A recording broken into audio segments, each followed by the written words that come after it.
what kind of, or what are common security controls? Well, these are controls that can be implemented across one or more organizational information systems. Why would you want to do this? Well, you have multiple information systems out there, likely. Why go through and implement controls on each of them when you can apply a common security control that protects multiple information systems? Just from an optimization standpoint, all you have to do is implement the one control and you're protecting multiple resources or multiple systems. So you do see major cost savings here as far as implementation goes. But what you do end up with is a reliable application of these controls across the organization. Because I've got one control protecting multiple systems, I've got one person in charge of that, not 5 people each running their own instance of this control. And so I've got a much more controlled, for lack of a better term, or reliable way of implementing these controls, because I can do it once across the organization, not 5 different times. So what you'll find as you go through 853 is that there are a lot of controls in there. There's hundreds of security controls in there. Each control is appropriately generic. And what the 853 suggests you do is take that generic control and tailor it based on what you need to address your risk. You could make that control stronger if you need it to address more risk. You can make it weaker if you can't afford the resources to implement all of that. The nice thing about 853 is it provides you this tailoring guidance so that you know really how you implement the controls is totally up to you. The level of depth you go to on each of the controls is totally up to you as well. But the guidance is here to tell you how to tailor these controls to make it fit your particular situation. So under this tailoring guidance, you can determine that, look, there are certain controls in here that I don't need to implement, right? Or maybe I can't implement this control even though the 853 says I should, but I can build a compensating control in instead. Or I can customize each of these controls based on what I need to do.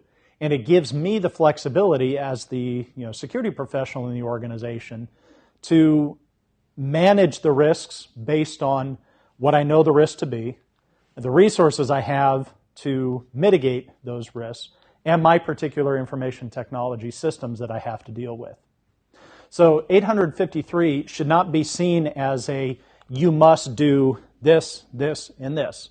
It's a suggestion that you do this with the recognition that you can tailor these in any way, shape, or form that you need. So once you get your control baseline or controls baseline, you know which ones you're going to implement, you can tailor these based on what you need to do. So you can apply scoping guidance. I only need this control to protect parts of the system as opposed to the whole thing. I can come up with compensating controls if I can't implement one of the controls they recommend. And I can tailor this organizationally, meaning I have specific requirements in my organization. I don't have to take the control at face value. I can implement the guidance based on what my organization needs. So the starting point here is once you select all this, don't view it as I've got to do it this way. Nope. Again, go back to the tailoring and scoping guidance, which says you can do whatever you need here to achieve the due diligence that you want as part of your organization and risk management. So here, the final determination of risk is really based on the security controls that you're implementing and making sure that you're sufficiently managing that risk. And really, the security controls are designed to do that. You might find that you can get away with just the baseline. You might find that you can get away with just specific controls, not the entire baseline. Or you may find that you need the baseline plus a few extra controls in there. And again, it goes back to what are you trying to address from a threat perspective? Are there any regulations or regulatory requirements that you have to meet? And what is it really that you're trying to mitigate? What impact are you trying to mitigate?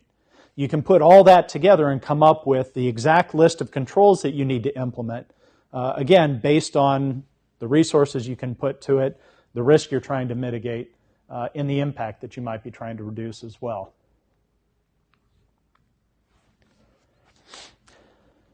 Where does the information security program come in?